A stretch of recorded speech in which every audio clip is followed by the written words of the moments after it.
of our new series entitled Prepare to Care. My name is Ariel Green, and I am the Caregiver Support and Education Specialist for Care Partners. And I'm joined by Eddie Orem, and he will be doing our presentation today. Thank you so much for being here, Eddie. But before we get started, I wanted to just give you all an overview of what you all can expect for the next couple of months, as well as more information about Care Partners, because I understand that some of you all may know what we do and some of you all may not. And so I want to make sure you have all of the information that you need as we begin this series. So today we will have kind of an overview of Prepare to Care. And then next month we will have our essential estate planning.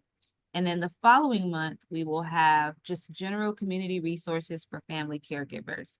So the great way to remember all of this is that the programs will be the second Thursday of every month, starting this month. So we have March, April, and May. If you are registered, you will receive the recording as well as the reminders for the program. So if you have any questions throughout the presentation, you can put that in the Q&A box. I will be monitoring that as Eddie is speaking. So feel free to put your questions in that box, or after the presentation, you can reach out to me directly and I will include our information at the end of my portion of the slide. So just a little bit more info about Care Partners. Let's see. It was working earlier, now it's not. Let's see. Okay, here we go. So we provide services to family caregivers as well as older adults, including those with dementia. So what you see on the screen is just kind of our community of care. And so we like to basically support caregivers at every step of their caregiving journey. So the bottom part is our education. That is what you're receiving now. We have online resources. We host conferences as well as workshops and webinars for family caregivers so that you can feel empowered and you can get the information that you need to continue along in your caregiving journey. We also offer support groups and one-on-one consultation. So if you're interested in speaking to someone individually, we provide individual care consultation. And this is where you can speak to a care consultant and get information and referrals to community resources. You can also work with them to set an action plan. So it's really good if you have individual questions and you would like ongoing support and follow-up. And then we have our online support groups as well as our in-person support groups.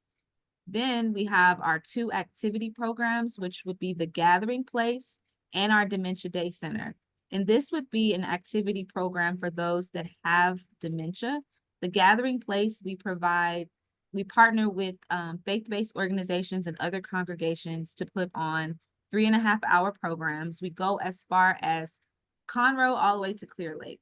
I know some of you all are outside of the Houston area. So if you're needing some individual resources for your area, please reach out to us and we can find those for you as well. And then we have lastly our Dementia Day Center, which is a licensed facility for those that have an actual diagnosis of dementia. So that is just a brief overview of what we do. You will learn more about Care Partners in our community resource presentation. We will be present as well to share more information about our individual programs. So if you are interested and you need additional support, this is our information here. I encourage you to take a look at our website. We have a lot of great resources on there. We just revamped our caregiver resource page. And so you can actually go on there and search for particular resources in the area, and you can take a quiz and it'll kind of prompt you to resources based on how you respond to the questions. So I'm going to turn it over to Eddie. I'm going to stop sharing my screen. I'm still going to be here. So if you have any questions, please feel free to reach out to me in the chat. Again, my name is Ariel Green, and I'm the Caregiver Support Specialist, Caregiver and Education Support Specialist for Care Partners. It's a mouthful. So if you have any additional questions, please feel free to reach out to me. So Eddie, take it away. Thank you, Ariel. I am so pleased to be a part of this presentation simply because Eddie believes that the more resources that we have available, the better we can serve our clients and our loved ones, as well as our care receivers. And thank you again, Ariel and Care Partners, for putting this together. We appreciate the partnership with you. We appreciate what you do, and it's always good to work with you. What I would like to do is to begin the conversation of preparing to care. As we prepare to care, we're going to, and I'm looking at making sure I'm working here. As we talk about preparing to care, we want to make sure that all of us understand there's several different ways that we can begin to start the process. We want to make sure that, and if Daniel, if you are one of the other gentlemen, can share your screen, because mine is not moving, please do so. Otherwise, I'm going to continue to see what is going on here.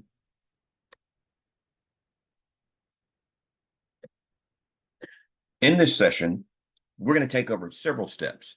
One of the things we're going to do is to make sure that you understand where we go, what are the 5 steps. We're going to connect with family caregivers and learn about resources that are available. Whatever you want to know about preparing to care, you can also find in our guide here with caregiving. So other than our personal contributions, you can get exactly what we're going to say. As we talk about caregivers, what do we mean? Emotional support and companionship. If you're providing that, then you're doing a caregiver's job. Making sure you're helping with cleaning tasks, doing the laundry, extra work, personal care. Having someone to simply stop by and mow your loved one's lawn, bring in a favorite dish, that means you are a caregiver. And we want to make sure that we understand how to support caregivers. It's important to AARP that we also look at our male caregivers. And as a male caregiver myself, and I'm a caregiver for my 92-year-old mother and my 91-year-old aunt. My aunt lives with me and has been diagnosed with Alzheimer's disease. While on my journey, I realized there's certain things that men do differently, certain kinds of resources men need to know about.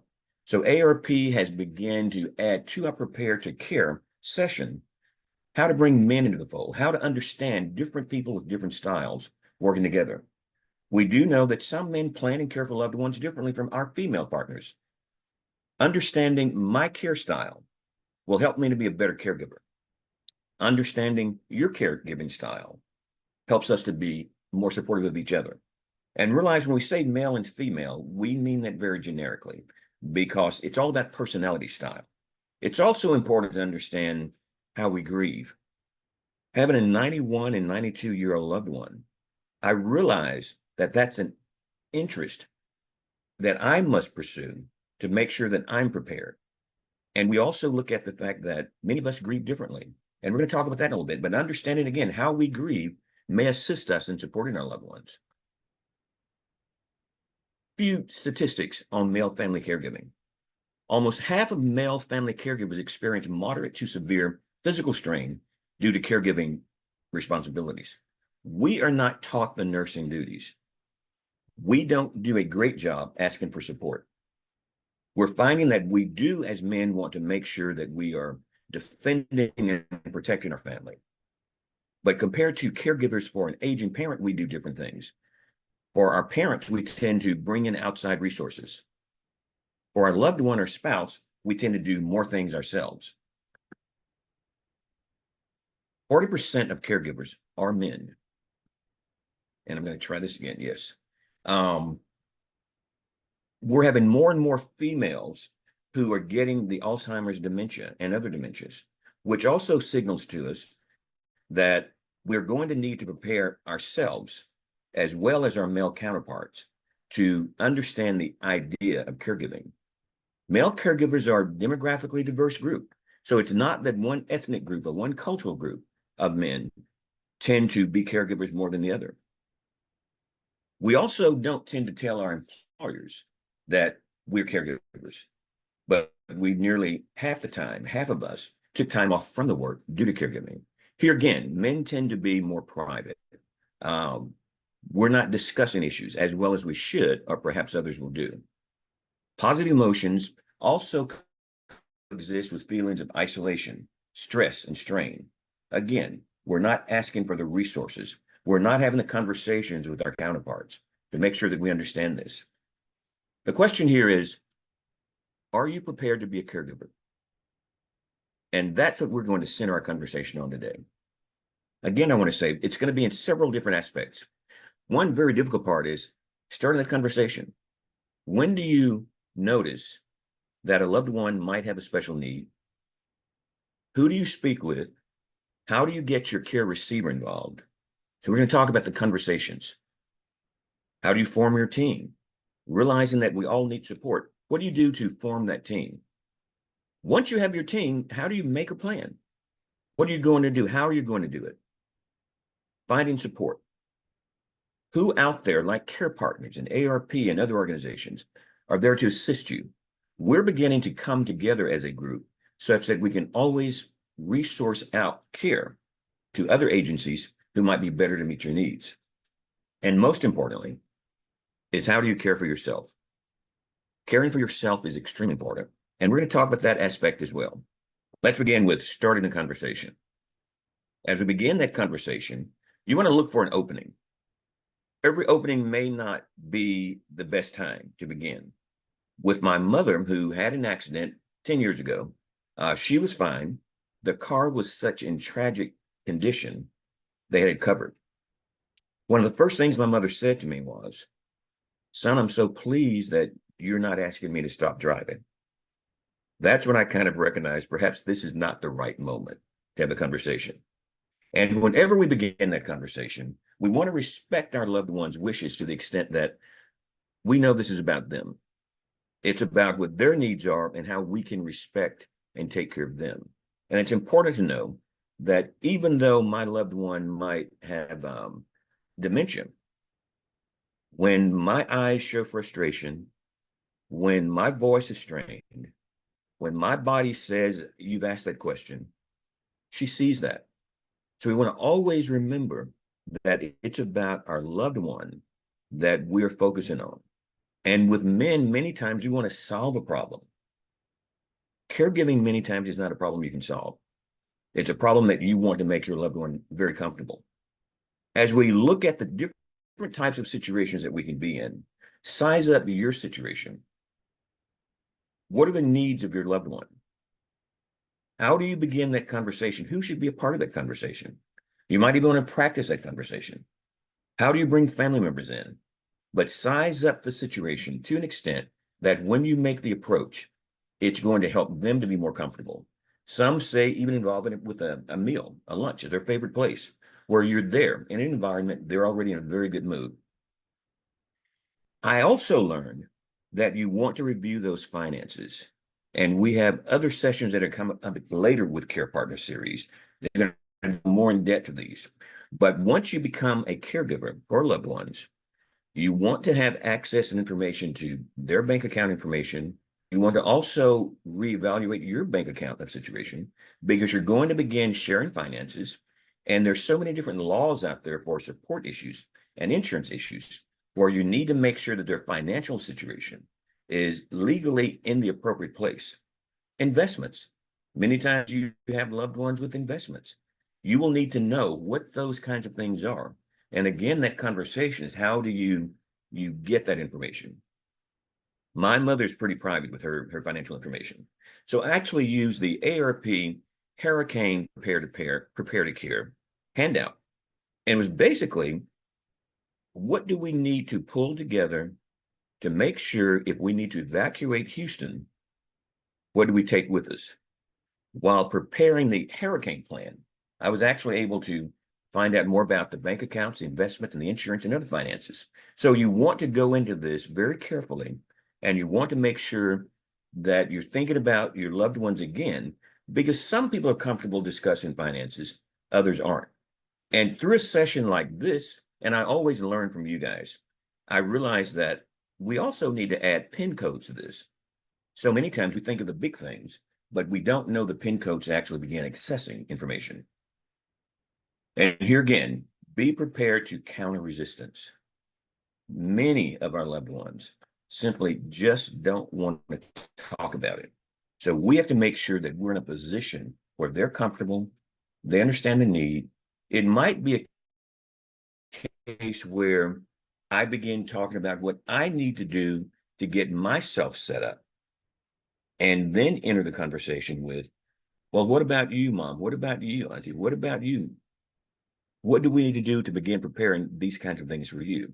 I actually have these conversations with my 2 adult children now, because it's never too early to begin the conversation, such that once you reach a point to where you have a diminishing need, you've already made plans and you've already put in place what your loved one wants, and you know what to do. It's not what you want to do for them, but you've had that conversation where you're doing what they want done for themselves.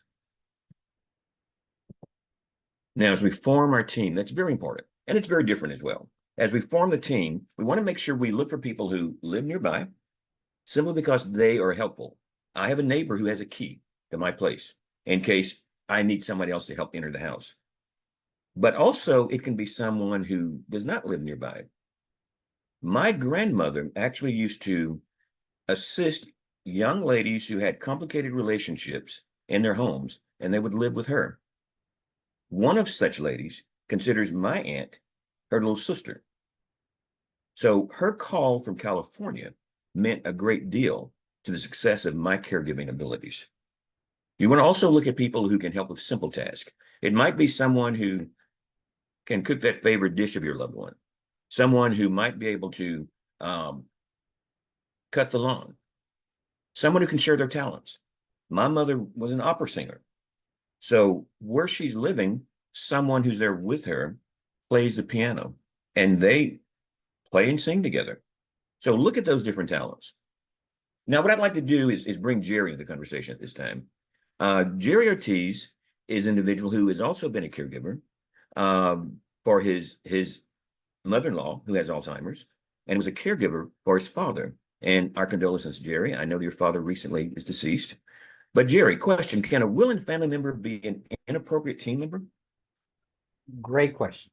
But I'm going to fall back to something you said earlier as far as starting conversations, because sometimes it's those telltale signs fall right in front of us, and always be aware of those things. Sometimes it'd be easy as people asking you the question, hey, I'm having difficult with my memory.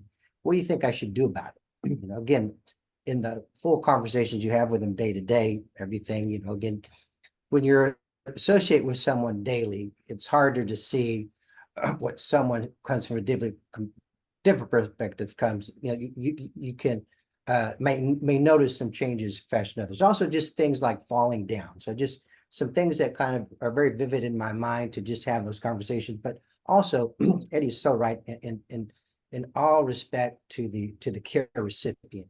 Again, trying to meet their needs emotionally, lovingly, respectfully.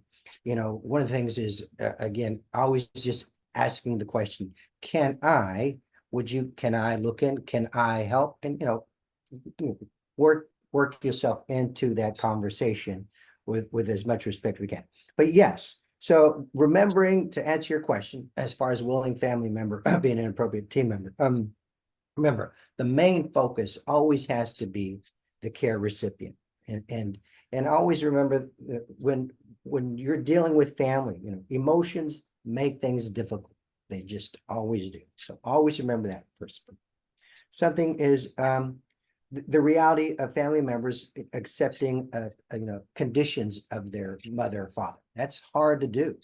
You know, they've been our caretakers for so long. It's like, when do we decide, you know what, there is something. A third thing is, which is maybe the hardest, is the bravery to step in. You know, that hard decision that that it's not easy to do, where you finally step in and decide to really be more involved in that care, because it changes a life. You know, it changes your life, it changes their life. So that's that bravery to eventually to what I call lovingly step in is a hard decision. But situations that can occur. What are examples of complicated family situations in our caregiving? Again, something that I know is maybe you're the nephew, and you can see with families what the son and the daughter can't see. And that's something to be aware of. Or being the son-in-law and actually being asked by the mother and father-in-law to say, we want you to be the responsible person, even though there might be other family members. The mother and father-in-law say, we would like you to be our person in a time of need when we get there, if by chance something occurs. Um, So, and the other thing is, I hate to say it, in real life, as young adults, sometimes we're in our lives fast and heavy as it goes. Maybe we are not the most respectful parents. So when our parents are in that vulnerable state, for us, things aren't going to change because our family members are in a vulnerable state. Acting inappropriate now, acting inappropriate in the vulnerable state doesn't change. So people need to step in, help out, support, and that can. But also, it's just realizing people, when they see their parents in that vulnerable situation, they forget and tend to their own needs versus tending to the needs of the care recipient. And again, trying to keep that lens separate and make it, just sometimes just that family member can be an inappropriate team. So now we're going to go to who would be, can you go to the next slide, Ed? The building and supporting your team, determine number of team members. Great question. For us, Eddie was saying neighbors, friends, and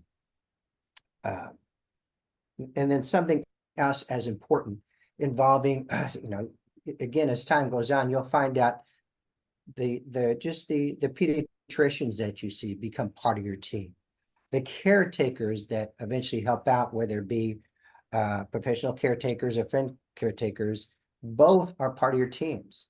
And we don't want to get to this situation, but if it does, sometimes there's legalities involved. Lawyers really become partners, really make them part of partners, because ultimately it's deciding and doing what's best for the care recipient, your loved ones, with all respect. So, but part of that, again, is you're making a plan. You're making a plan. So who's going to be whose role is who's the primary caregiver? Who's that final decision maker? Who are you there to help just give the primary caregiver breaks? Who can help make grocery runs? Little things like that. Doctor's appointments. There's some individuals that if they just come in and say, hey, mom or dad, you know what? We're just going to go to the doctor after you've talked to them for 15 minutes. They say, no, not doing it. Someone else comes in that are what I call the convincer, can just say one sentence, can you do that for me, please? And they say, oh, I sure can. Who are those individuals that you need at those certain times? Also, just Eddie is saying that phone call by Zoom or FaceTime of family members that can just give you, the caretaker that break of 15 minutes, 30 minutes to converse with that care recipient. All those, it becomes this unit, this team that we're aware of each other, and not be afraid to ask, could you give me this time? Can you come help at this time? Can you play a game of Scrabble here for the last hour of the day while I need a break? And all these people keep your sanity, which again helps the care recipient as well, but also gives you a different lens. It's so important. So lastly, I did want to just always remember that our focus, as this is, our focus is how do we continue to give that loving patient care to the care recipient? They're our focus. Jerry, thank you so much for adding in how personalities are so important. Because many of us understand, let's say as we're forming a team, it might be a situation where we want to have a faith leader on our team. Some might respond to their faith leader who can say some things that may be difficult for some of us to say. My sister and I are very much partnering in how we work with the family. I concentrate with the elders. She concentrates with the younger ones. And there's certain things that I can say, and there are other certain things that she can say. So let's be very comfortable and very aware of the fact that it takes all different kinds. To know personalities also means that some people you may not want involved initially because it may not be helpful to the loved one that we're focusing on. So we've started the conversation, we've built our team, and our team will always be built and that can change at times. But what is our plan? One of the things we want to make sure that we do, and when we say hold a team meeting, that sounds pretty formal. It might be a phone call. It might be emails, and you might have someone on your team who keep the emails going. I don't want everybody to be on my team for different reasons, but I do want to make sure everyone has information such that if a decision needs to be made, they have been informed. So I want to make sure that we're meeting with our caregiving team such that when, in my case, at my loved ones' ages, things are changing weekly. And in order for there not to be any surprises, I must make sure I'm talking with people, that I'm letting their other caregivers. My mother's in assisted living. My aunt is here. We have people who are coming in to assist. We all need to be on the same page. Part of what's helpful there is that when someone asks, may I help you do something? If you've had that team meeting, if you've taken notes, then they know what's happening. If you're coming to my home to assist me, I have on my refrigerator a list of things that my aunt likes to do, likes to eat, when she does them, how she responds. So we're not interfering with her daily routine when someone comes in. And we want to also make sure that what our plans are and our goals and our objectives are, they might change. And medical situations will change. Diets are going to change. Medication is going to change. So you always want to be aware of what's happening and to keep your loved ones informed. As an example, my loved one has always talked about donating her body to science. My uncle was a psychiatrist in the medical field. That's always been of interest to her. Her grandson, who's one of the closest other relatives, really wants to have part of the body. So we've decided that we're going to donate her brain for Alzheimer's research. So things will change. Different things are important to different people. When we talk about our role, you're going to always hear care partner, caregiver, caretaker. They all mean the same thing. Once I ask, what's the difference? So I'm going to tell you the difference, but understand we all use these interchangeably. It's important that we're in a care partnering role at early stages, or my children and my partners now, where we partner in what we're going to do if something happens. You know my wishes. You know if I want to rest at home, or if there's an adult center I want to go to. The caregiver is when you're beginning to make all the decisions. So you're giving the care. The caretaker is someone who's working with all the legal documents. But again, all three of these terms are interchangeable, and you will hear them use the same. For the team meeting, it's so important, particularly when you're care partnering, and I would say even caregiving, to include the person who will receive the care.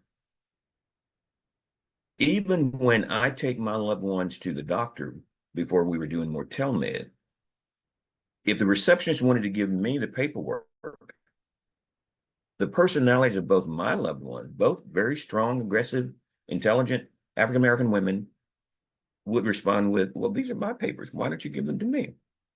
And I would simply make sure they had their paperwork. And then I might say, I'm carrying this brief here. Let me put these in here for you. So by the time we get home, I can give them back to you. Again, I can't overemphasize keeping everyone informed of the plan, because the plan is going to change. You're going to have conversations that are going to be hard for some other people to see. And another very good point that Jerry made was that different people will see different things.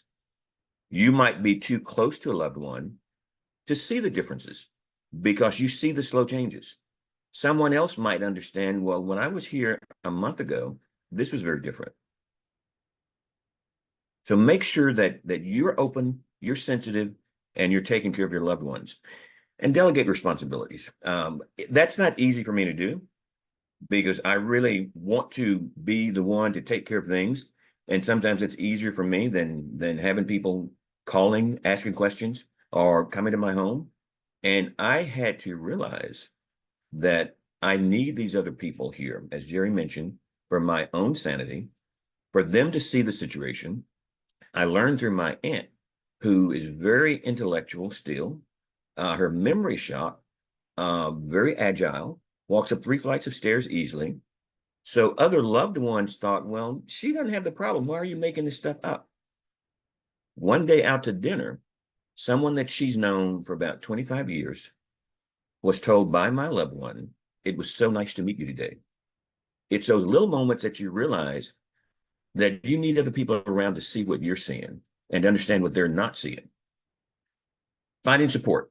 Again, we can't do it all by ourselves. How do we find support? We've got care partners there. We have community resources. You have professional help. You have many of us who are working in employer areas where they support employee assistance programs. They have programs in areas that might support the loved one because so many times our loved one might be diagnosed or changes might begin to occur while they're still working. So what kind of help can we get from the employee assistance program? That'll help your loved one, will help you. And we're going to talk about professional help as well. There are different costs, different prices. And then we have the community resources. At this point, I'd like to bring in Bradley. Bradley is our expert who knows about support services. So Bradley, when do you know when you need to reach out and ask for help? Thank you, Mr. Eddie, for for having me and having this opportunity to provide the education surrounding professional help. Because a lot of times, I think you and Mr. Jerry hit on a lot of points. A lot of time we're so close to our loved ones. A lot of different things can take place there. One thing that could take place is that you're so involved that you don't want any other outside help. And then when you do seek the outside help, you're still so involved because you've been doing this over a period of time, maybe 5 years, 10 years, maybe 10 years, 15 years, to where you're saying, hey, I really need help. You know, I'm really at my breaking point. But you're not allowing the professional to come in and do exactly what you've hired them to do. So it is very important. I think it really takes bravery to step back and to be able to say, okay, I can then trust this individual or this professional team to come in and do exactly what they said that they're going to do. And so one visual that I do have, I don't know if I can share my screen, but I do have a quick visual that I came across a while back. Let me just see.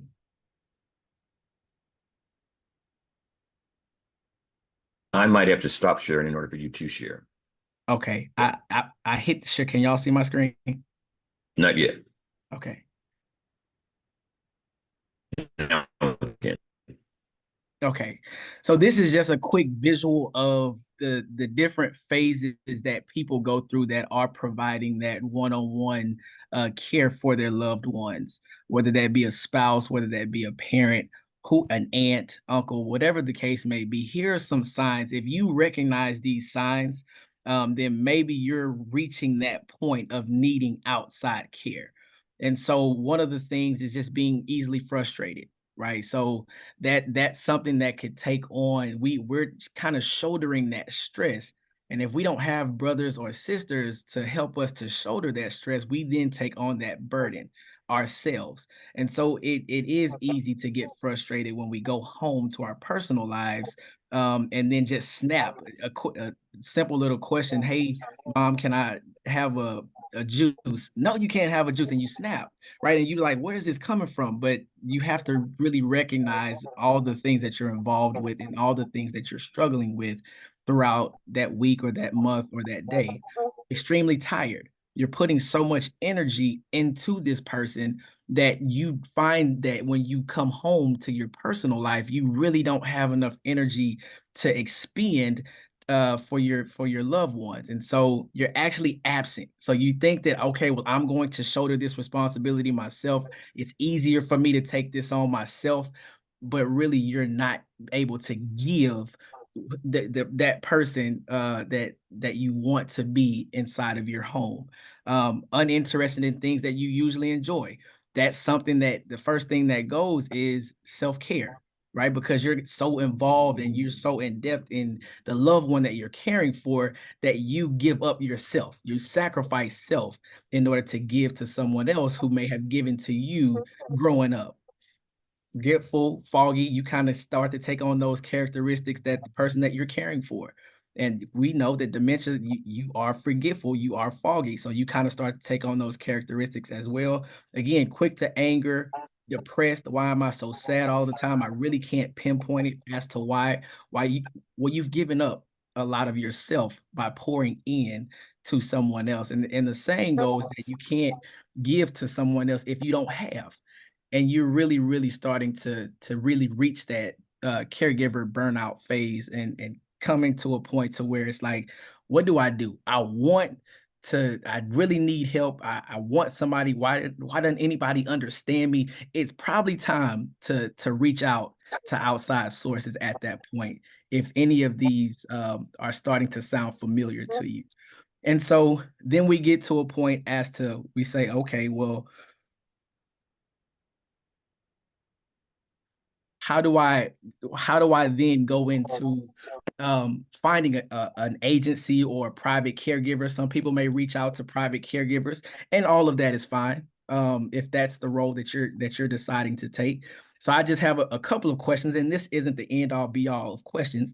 It's just a start, right? So when you're vetting these caregivers, you want to know how long that they've been providing care, right? So some have provided care in facilities, some have provided care in homes, some have done both. Some do both currently. They work, part-time in this facility, and then when they're off time, they'll work inside of a home. So they have a hybrid experience. But you definitely want to make sure that you get someone who has provided services in home. And what is the overall goal? Well, the overall goal, you're not going to find a you.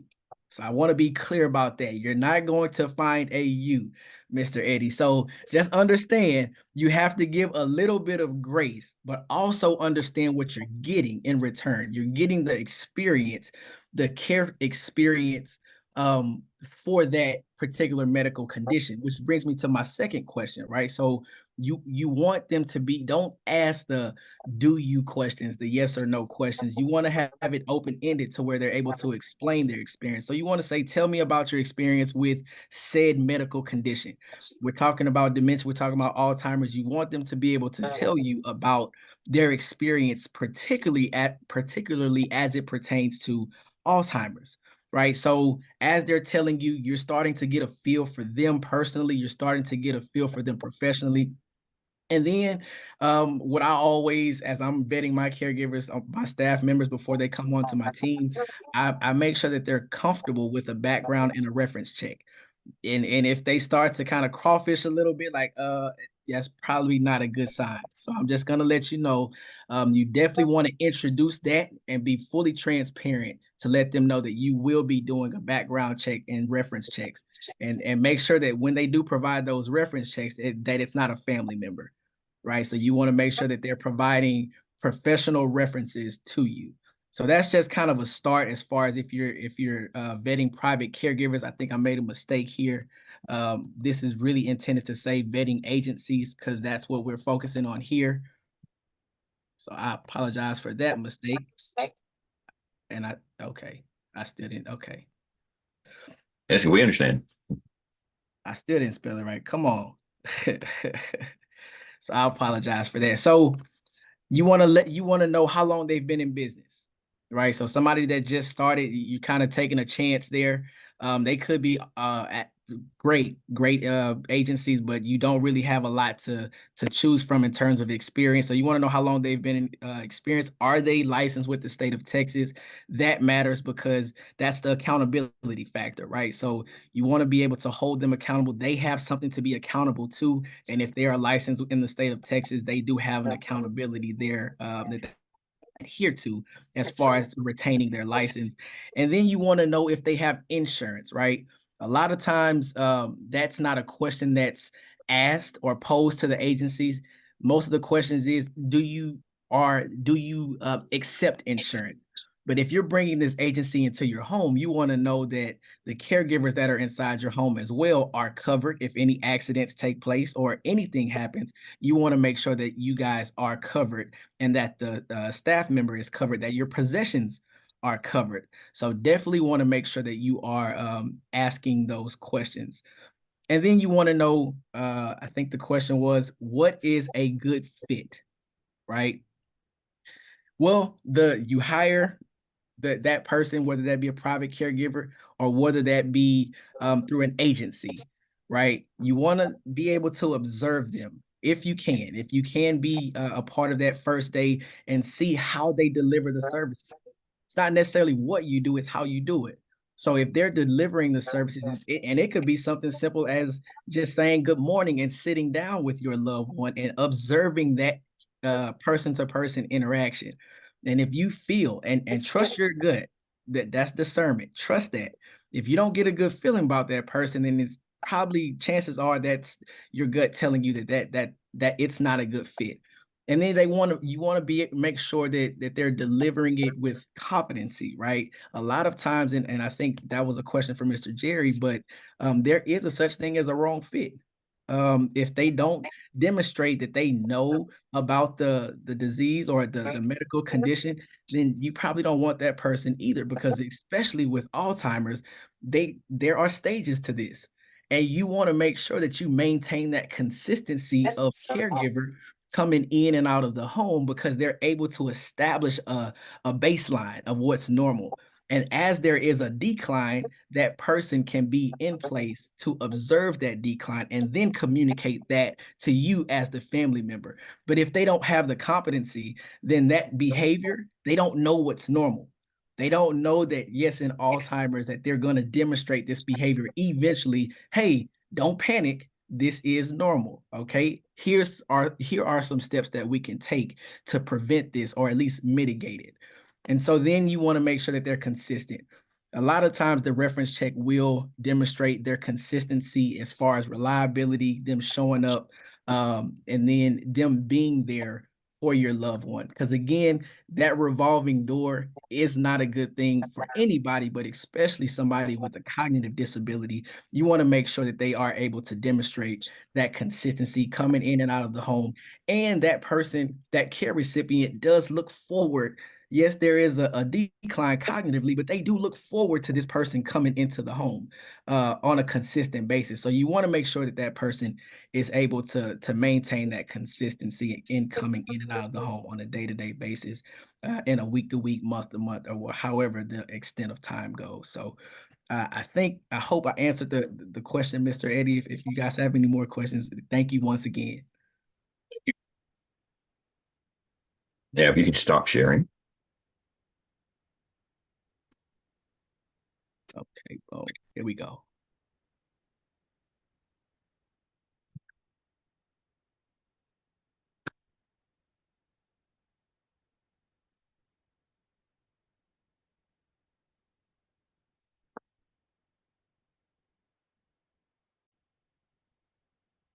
Okay. I'm having problems moving here, but Bradley, thank you so much, first of all, for giving us the ideas that the good fit is extremely important. And that fit is important to make sure that we're learning from each other, that the consistency and the competency is there, because again, we want our loved ones to be comfortable. Bradley also mentioned to make sure that we're working as a team. I think initially with my mother, when people were coming in, and my personality sometimes is kind of different. I wanted to be there when people came in. And it came off sometimes as I wanted to be there because I didn't trust the people. But I really wanted to be there so I can learn from the individuals who were there. So when you're not there, then perhaps I can then move in to do the kinds of things, simple things as how do I do a lift? How do I make sure that the way you're using the medication is something, it's the same way that I need to use it.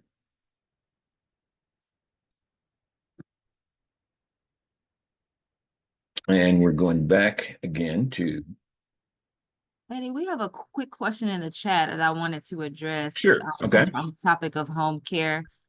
Someone mentioned that agencies often have a 4-hour minimum and they are already expensive. Caregivers end up sitting most of the time, and that's another type of burden. And so the question is, we don't qualify for Medicaid, and it's hard to continue with paid caregiving for long periods of time. Are there any additional resources in the state of Texas? So Bradley? yeah. So we are a non-medical service, and as the individual stated, that there aren't a lot of insurance options there in place to pay for those services. One of the options, which you would have had to have that in place prior to, but long-term care insurance is an option. And then also the VA, if that person is a veteran, the veteran or the family may not know that they do have an option through the VA to qualify for a certain amount of hours per week.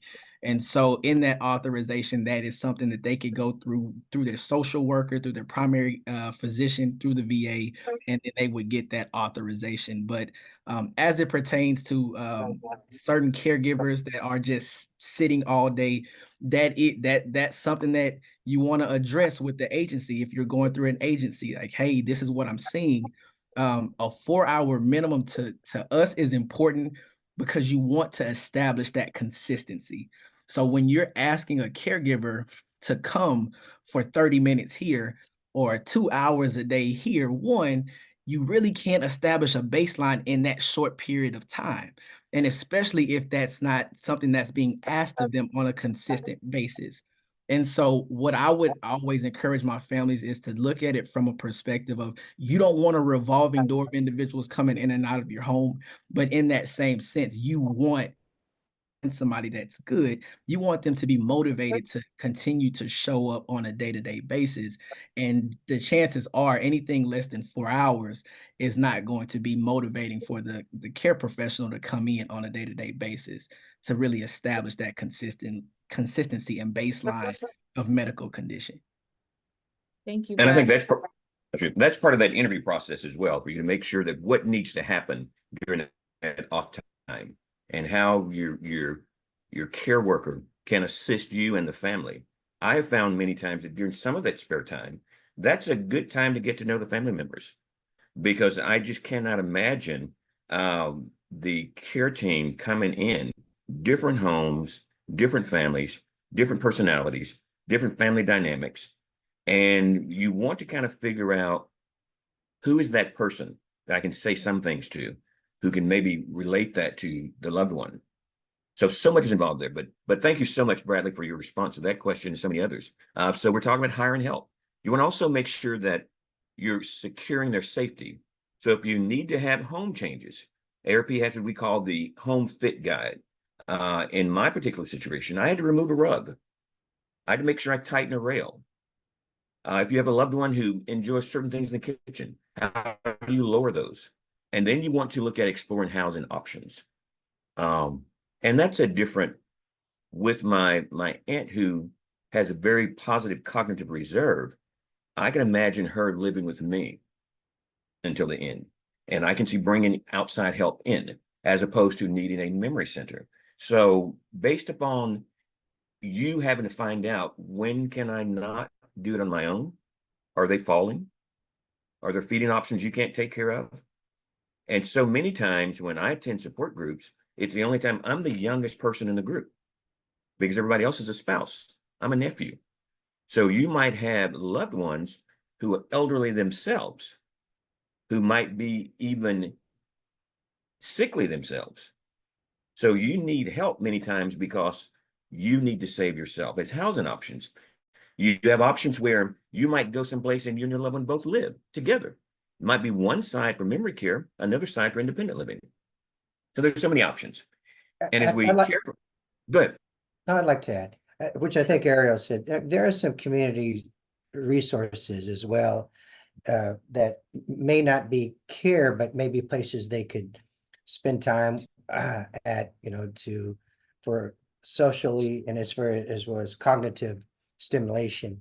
that you have options. I think Errol said she's going to share later. But the thing is, Mr. Hall, Mr. Arms, so right in this aspect, in that when you're interviewing your potential home care person, private or non-private, again, it's that time.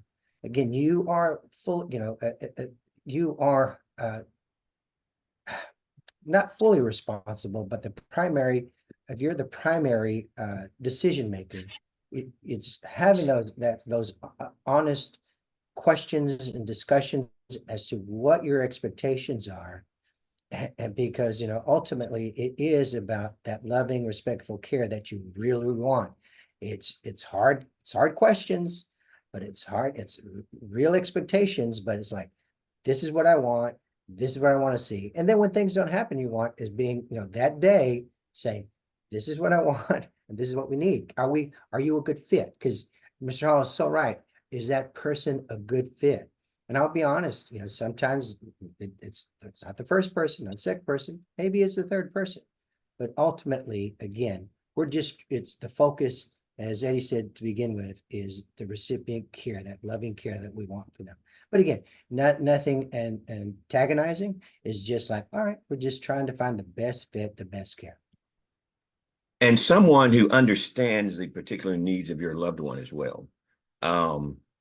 Because our loved ones might have personality changes. They might have good days. They might have bad days. So we're going to make sure that as you're creating this relationship match, that you're very clear about who your loved one is, what you think is most supportive of your loved one, and how you can move forward. And I think as we look at caring for ourselves, it is so important that we become mindful. And Ariel, feel free to let me know how much time we have too. We have till 1:30. Okay. There's also another question in the chat. Sure. I Great. think I find it's easier just to interject. Somebody would like to know, is Bradley with AARP? And my response is no. You didn't mention, I don't think you mentioned where you were from, Bradley. So if you want to just share your information with those on the. Before Bradley answers that question, let me say that we all are just volunteers for AARP. So we come to you with different backgrounds, but we're caregivers. And so Bradley, feel free to tell us where you're from, other than being a volunteer. Yeah, so I'm a volunteer with AARP, but my agency is Granny's Helping Hand. And so basically we serve the greater Houston community. We are in Houston as well, kind of all over Houston, Texas, but we also serve the Fort Bend County, so like the rural areas outside of Houston as well, Austin County, Fort Bend County. We're in Pearland and Spring, so we're kind of all over Houston as well, and we provide those non-medical home care services. One thing that I do want to add, and this is something that gets confused quite often, is home health and home care. So typically when you get discharged from a hospital or a skilled nursing facility or whatever the case may be, they may release you on home health. And so some people get confused in that and they say, okay, well, my insurance is X, Y, and Z because you're home health. Well, we're home care. We provide the non-medical services that are preventative to keep you out of the hospital, but we're not home health. Home health that's like your physical therapies, occupational therapies, speech therapies, wound care, the more medical side. But this is non-medical. So unfortunately, the insurance won't cover it. But again, just a short answer, we're non-medical services, Granny's Helping Hand. Thank you. Thank you, Bradley. Any other questions, Ariel? Nope, I think that was all. Thank you. Okay, sure. You gentlemen are helping me to become more intelligent. I really appreciate your influence here.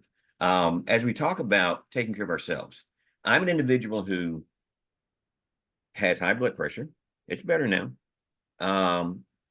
Caring for 2 loved ones in their 90s. I'm a son. I'm a father. I'm a grandfather. I'm a community volunteer person, and also like to be a community activist every now and then. So I reached a point to where I needed to make sure that I took in tools to help me to take care of myself. And AARP has what was called Mindful Mondays. And I began tuning into those. It helped with my blood pressure. It helped with me making sure that my best can be better. Because again, I realized that I was not being the best that I wanted to be because I was being worn down. Becoming mindful was what worked for me. And when I say mindfulness, mindfulness is being aware of where you are and accepting where you are. When we talk about being aware, we're talking about focusing attention on your experiences and the processes that are at the present moment. We're not thinking about yesterday. We're not thinking about tomorrow. And I really needed to understand this because I'm one of these people who are in my sleep, or what I call sleep, I'm planning for the next day. I've done this since college. I can actually rehearse a speech while my eyes are closed in bed. But I'm at this age to where I can no longer do that. So I had to stop this. I'm having to stop that process. When we talk about, that's awareness, but acceptance, it's the ability to observe and accept rather than to judge or avoid those stresses of thought. Many times, if I were to say something to Jerry, or if Jerry was having a problem, I'm going to be very mindful. I'm going to be very kind. I'm going to be that good friend to tell Jerry it's not as bad as he thinks, or this is what the situation appears to be. And it could be as bad as he thinks, but I will be supportive of him. If I myself experience the same thing, there's a tendency for me to say to myself, gosh, man, you're so stupid. Why would you do that? So learn how to be as kind to ourselves as we would be to somebody else. And I'm going to have you to do an exercise with me. When I say just breathe, we're going to practice how we deal with the bears. And when I say those bears in our life, you get a phone call from a neighbor that says your loved one is at their home. Mine was you get a call from your boss that says, call me back ASAP. And you wonder what's happening. So I'm going to ask everybody to take a few minutes, simply sit up straight in your chair, relax, place your palms on your knees. I'm going to ask you to breathe in, hold it 3 seconds, breathe out slowly, breathe in, out. Doing that several times in a row can simply help you take a deep breath. You immediately feel your body changing. And that's something I practice every day. One of the things that we must understand as well in our process is how do we grieve? And when we're caregivers, and we're caregivers of the elderly, or if we have a loved one with a dementia or Alzheimer's, then we're talking about experiences that are not going to get well. And this is an opportunity for us to look at men and women and how we grieve. Men choose to have a need to be respected as we grieve, which means we're going to think through our grief. Women want to be understood and related to as they grieve. And one is not good and one is not bad. But here again, knowing how you grieve is helpful. When I'm in that initial grieving process, I may not initially need a hug. I may just need you to sit by me and let me know that you're here for me. I may want to go out into the garage and work on something, or maybe sit outside. If someone else needs that hug, I want to make sure that I understand that and I give them that hug. I want to help them feel that I'm with them. Here again, we're talking about verbalizing grief, and we want to depend on support system with women. Men aren't always aware that we need a support system. We're not always aware of where to go for support because we haven't looked into it. Whereas women are having these conversations often about what they're doing, how they're doing it, who's helping them. We don't always have those conversations. So Daniel, I'd like you to come in now. We've had conversations about different types of grief. It's not always about losing a partner. So Daniel, what can you tell us about grief and loss of grief? And you're on mute. You're muted, Daniel. Hey, there you go. Thanks for having me on today. Certainly. So yeah, grief, the bottom line with grief is the basic human emotion, and it's okay to hurt. It's okay to feel. It's okay to be human and experience the various types of grief. So the question is, Eddie, as you mentioned, is as you know, men and women, and even in various points of what we do in our lives, like myself as a leader in an organization. Of course, there's lots of eyeballs on me for leadership. So there's no time for me to really delay reacting to issue. So I've in a sense I've always got to be on, but it's also my duty to take care of myself mentally. So you mentioned, you know, the different types of grief or the causes of grief. You know, we lose a loved one, we lose a job, lose an opportunity, uh, lose a relationship. Uh, these things are life-changing events, and they cause various emotions within us. Some of us are strong enough to self-realize what's going on, and also come up with a progress plan on how to move forward. But sometimes we need a little help, and that's the key, is knowing when to reach out to someone, whether it be a friend, family member, faith leader, somebody in the community, or somebody in the professional community. There are some resources available within the AARP organization, or some direction, but the key is to find the help, to seek that help, and to get to the point. I call it being stuck in a moment that you just can't get out of.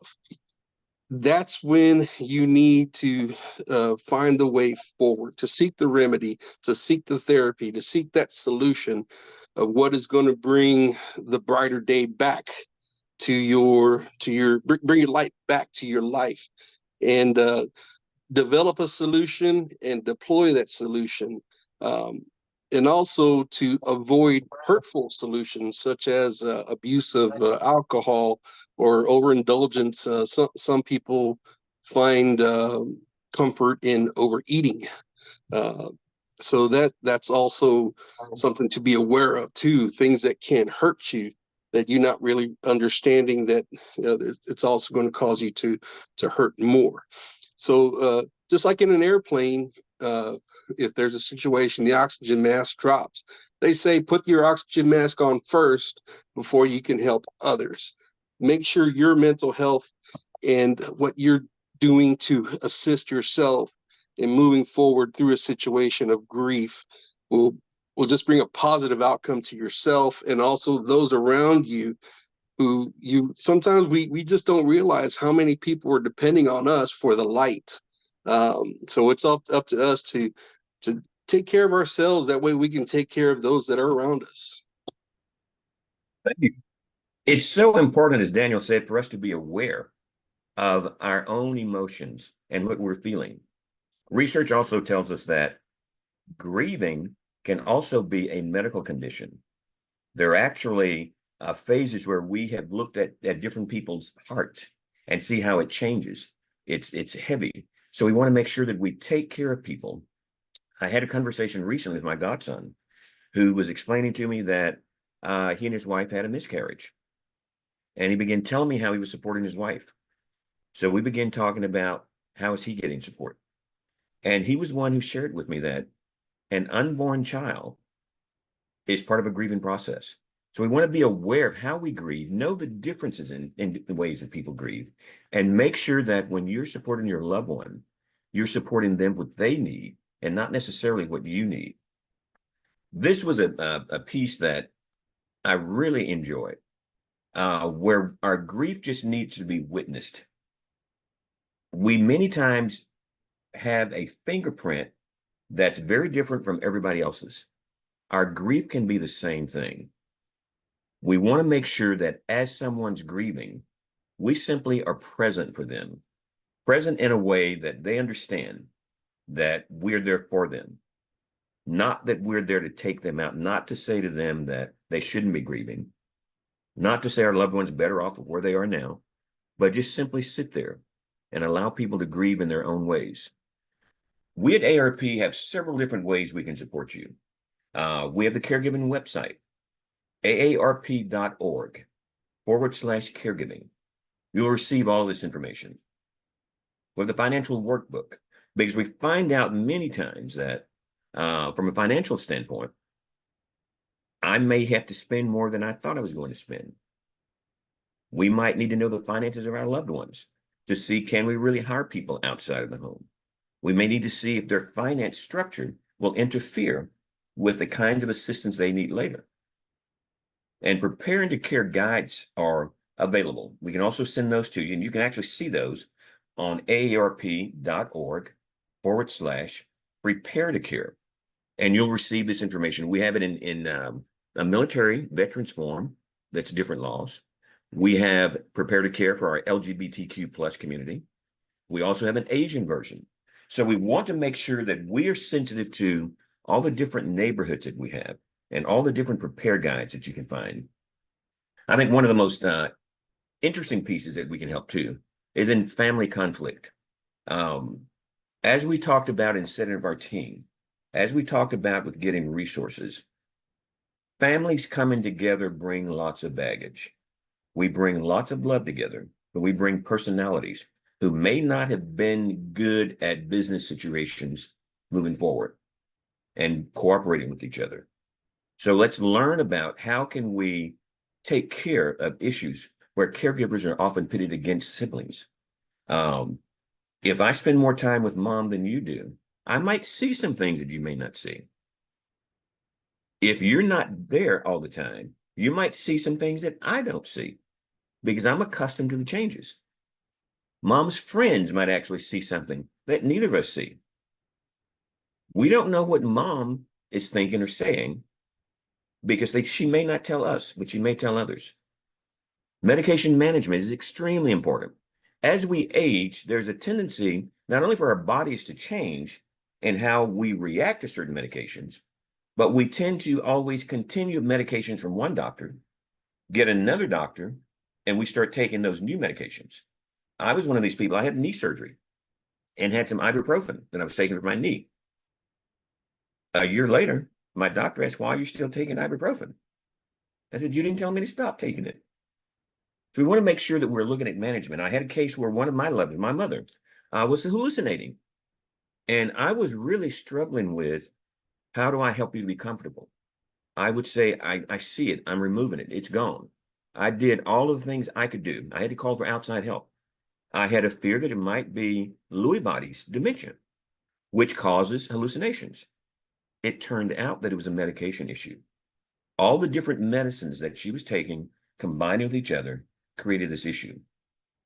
I found that I had to go into the home, clear all the medications out, and I had to manage it myself. So make sure that we understand what kinds of things are changing, what we need to do, and you want to keep a personal medical record and history of what's going on. Your doctors will need to know that, and your siblings who you may not have wanted on your care team will also need to know that. You need to have a backup plan for what happens if you're unable to care for your loved one. Do you have somebody who can pick up the slack? Are you working with somebody who knows exactly what you're doing, who knows where your things are? With my adult children again, I make sure they know everything about my finances. I have not given them the PIN codes yet, but they know where to find my financial records, my mortgage information, my insurance information. We have signed my DNR. I have a DNR, do not resuscitate. Let's get these things together. You also have videos that are available to you that you can also look through AARP with. Pill management, how to create a shared caregiving calendar on Google, bathroom life hacks for caregivers. So feel free to look for this information as you need to. I want to say one of the things that we do the best at AARP is not only work with individuals, but we realize that employer resources are important. I was fortunate enough to work in a job situation at the University of Houston where my director understood I was a caregiver.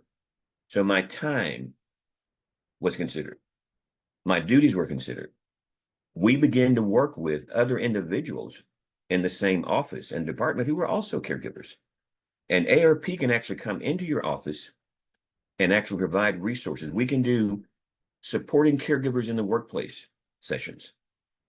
The same type of session we're doing now, preparing to care, helping you to make sure that you're supporting your caregivers. And we know that if I'm working in a situation that's conducive and careful and understanding of my caregiving needs, I'm a better employer. I'm a better employee. I can now talk about my issues. I never had a conversation with anyone about dementia or Alzheimer's prior to it knocking on my door. I now wear the shirts to meetings. I mean, I'm making AARP and Alzheimer's shirts cool to wear instead of just old and elderly looking. So have the conversation, let people know what you're doing.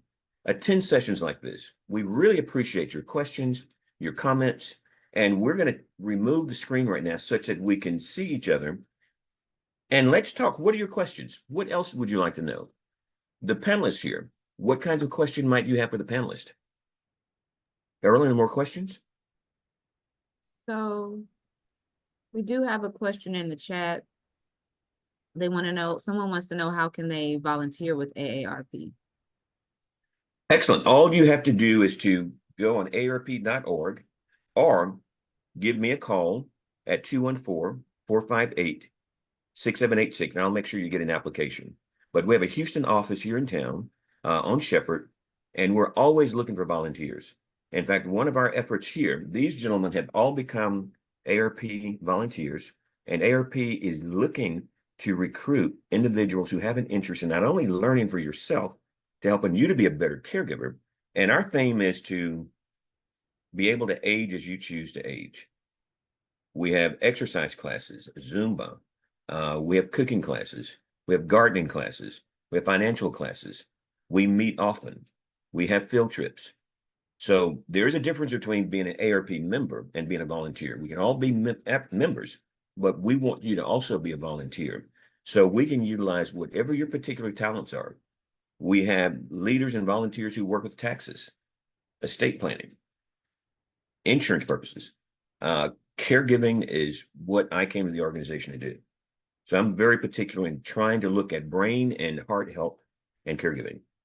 So it's just as easy to get an application and submit it to us. And let me know if I can assist. Thank you for that question. Thank you, Eddie. And thank you for the presentation, and thank you to each of you that presented. This has been great. So let's see, I think we have another question in the chat. Please feel free to drop your question.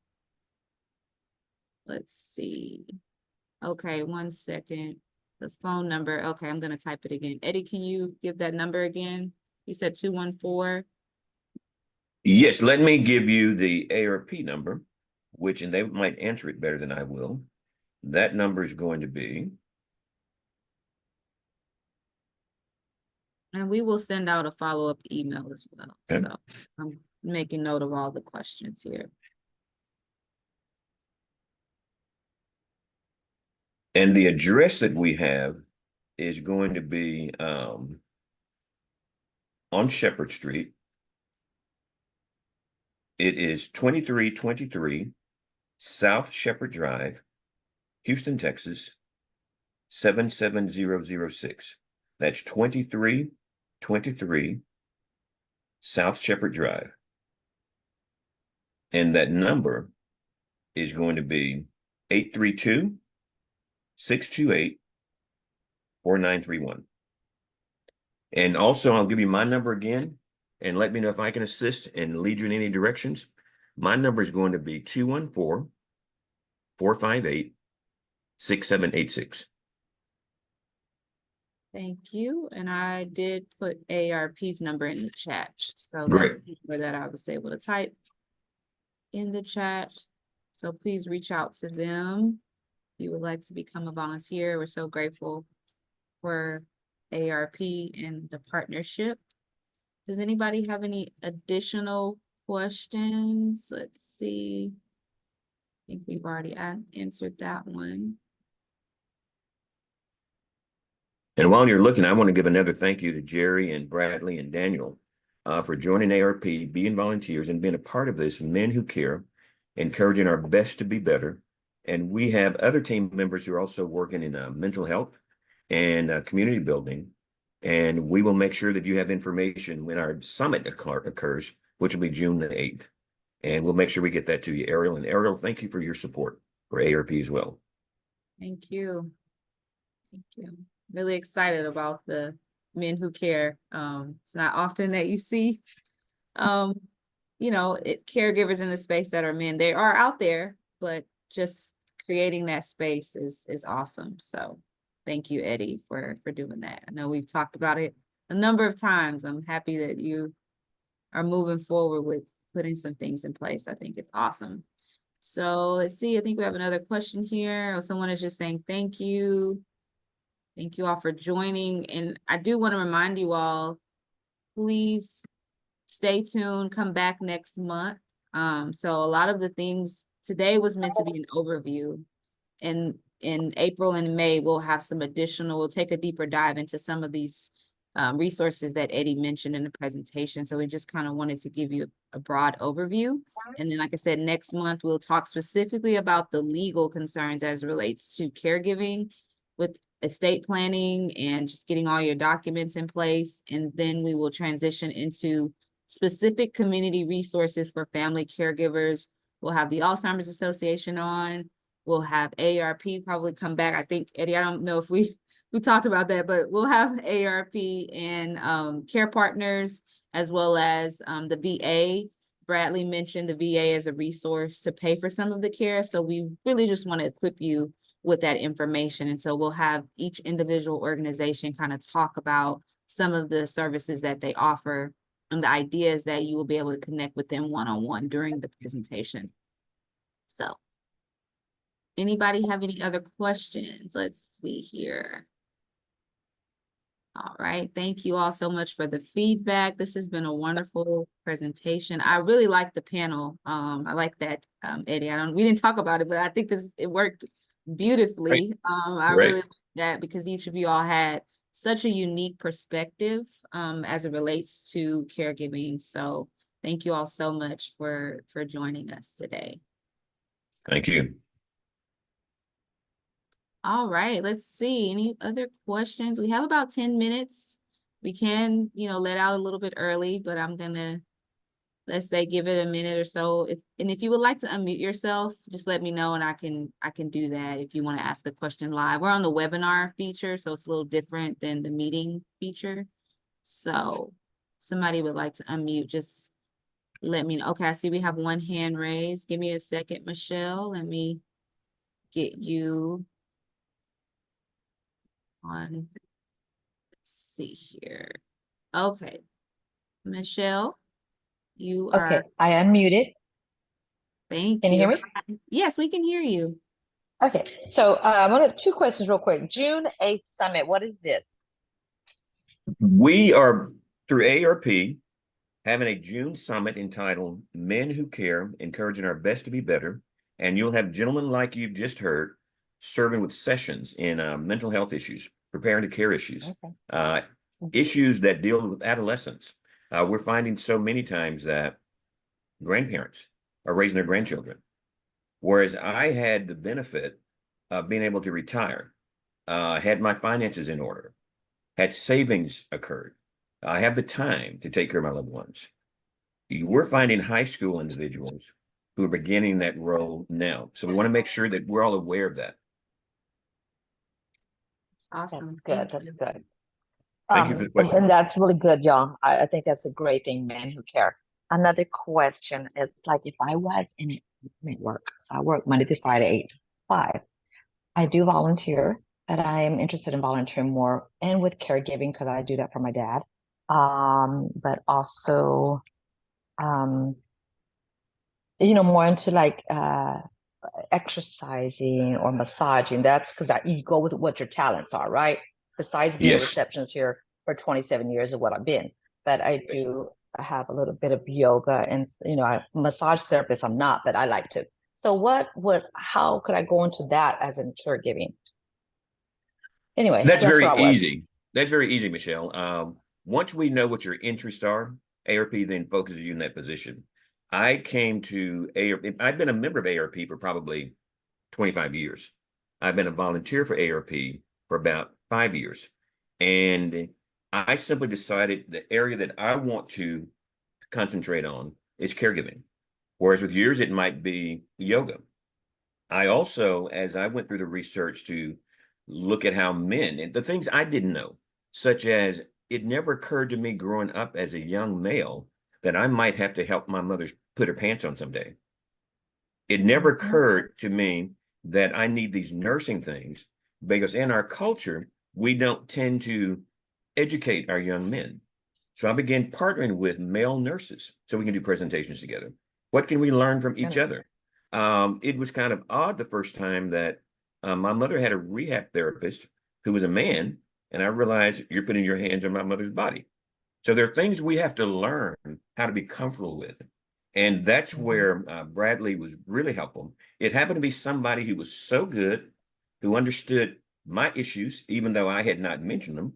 I was pleased so well that I asked him to actually do a discussion session for AARP volunteers on what can we expect when people come into our homes. So it's whatever you have a need for. It might be that someone does not want to make presentations like this.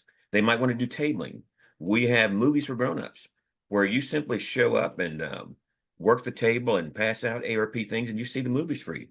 I used to go to places and get these AARP blankets, and I had no idea who these AARP people were.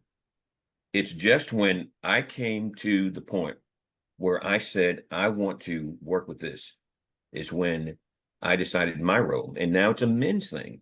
I want to make sure, and I just simply said to AARP, I want men to be more involved. I want men to be a part of what we're doing. And that's why this effort came from. And I see we have some more hands, Ariel. Which is a great thing. Thank you. Thank you. So looks like, I think we might have answered this partially, Eddie. Someone is asking, when is the next Careversations? I'm assuming they're talking about maybe caring. I'm gonna ask you, Musetta, if you can unmute yourself. I'm gonna unmute you so that you can ask the question. So summit is gonna be in June, but Careversations, do y'all still do that, Eddie? I'm not sure what we're talking about there, but we have probably events every week, several times a week. You can go to aarp.org and you can see a list of volunteer opportunities and sessions that you can attend. And we also take requests as well. If someone wants something, we will do that. But we will have the mental health piece is on the 23rd of April. And we will check with that. And that's during a road. We're putting that together now. But there are things probably going on this evening. So aarp.org.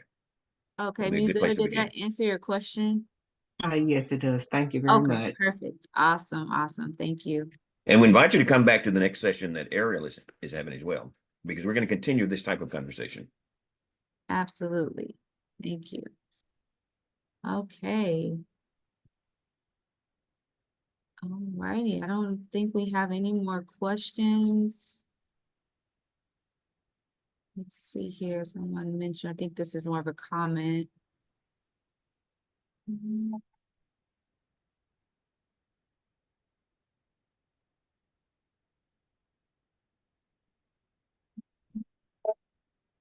Well, thank you all so much.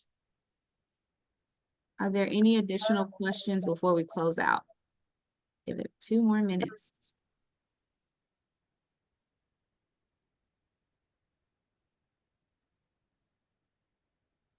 Let me add too that if you have a group who wants to know more about caregiving, please contact Ariel. Ariel is extremely good with partnering with different people. And Ariel is the one who brought us in as partners with AARP. So Ariel, anytime that we can assist you, we would be thrilled to do so. Thank you. We're taking our show on the road, okay? Awesome. Well, I'm excited. Thank you all so much for being here and sharing this hour and a half with us. I hope that it's been helpful. Please be on the lookout for the follow-up email. We will send out the recording within the next day or so. So if you have any additional questions or concerns, please feel free to reach out to me. My contact information will be in the email. Oh, I'm sorry, Joy. Your hand is up. I apologize. I missed your hand. 1 second. Let me second.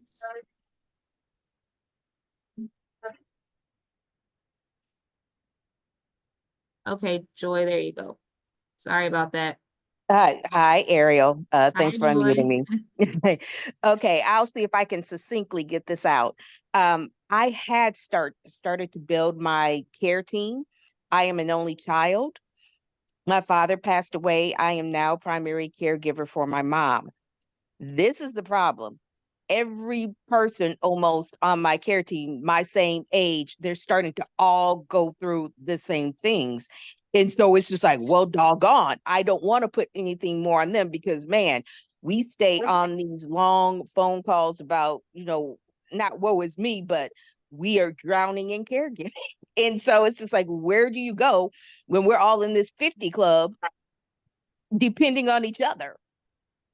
Joel, let me say that maybe your care team has become your support team. I Yep. find that Ooh, oh, that's good, Eddie. yeah, That's simply I have found that, in fact, I have friends that I meet through sessions like this, have gone out, and they have the same kind of situation. One individual brought her mother who has Alzheimer's to one of the sessions. I now go over to her mother's place and take her cuttings of plants and work in her garden because mom no longer can do it. And simply being able to talk with somebody with a phone, if I say something to you, Joy, about what I'm dealing with, you might find it funny and interesting. Somebody who's not going through it may find it insulting and shocking. So Mhm. those people and friends who are going through what you're going through, they can be your support. And I say train others to be part of your care team. I have obviously all kinds of reasons, but I'm making sure that my 2 children understand what I'm going through. I've taken my son to different workshops that I'm doing because if it comes to my time, I want to make sure I've got it all prepared and everybody's all set up. So it might be some selfish reasons for doing that, but you can't have too many people who have your back because at some point in time, you're going to find yourself tired. Oh, And it's as an past that child, time. I hear you. So start working with some of the people that you know that are interested and who might need to know your talents. Okay. Okay. That's awesome. That's a It good. is. Thank you for sharing that, Eddie and Joy. Thank you for sharing your concern and your story. Awesome. Well, we're at 1:30, so thank you all so much for joining us. Be sure to look out for the recording and the follow-up email, and we hope to see you next month. So y'all have a wonderful day. Thank y'all. Thank you, everyone. Thanks. Thanks, Thank everybody. you, everybody. Have a great day. Bye. All right. Have a Bye great now. day.